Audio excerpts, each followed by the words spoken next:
সে ইসলামী শরিয়া অনুযায়ী কতটুকু বিচার ব্যবস্থা করতে জানে।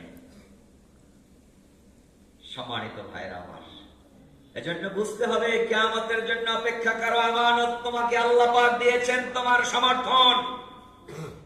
এই রূহটা তোমাকে আমানত রেখেছে তোমার কাছে।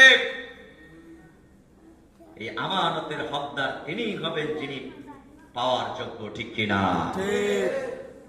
সম্মানিত ভাইরা আমার, আল্লাহ পাক বলছেন, শোনো, আমি মুমিনের কাছ থেকে ক্রয় করে নিয়েছি তাদের জান এবং মাল, বিআন্না লাহুমুল জান্নাহ, জান্নাতের বিনিময়।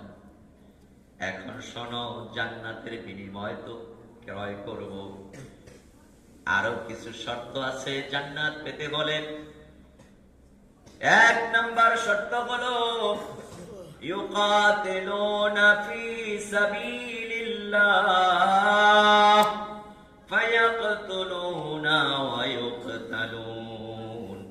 আমি ওই মুমিনের জান মাল খরিদ করি যেই মুমিনগুলো আল্লাহর রাস্তায় লড়াই করে।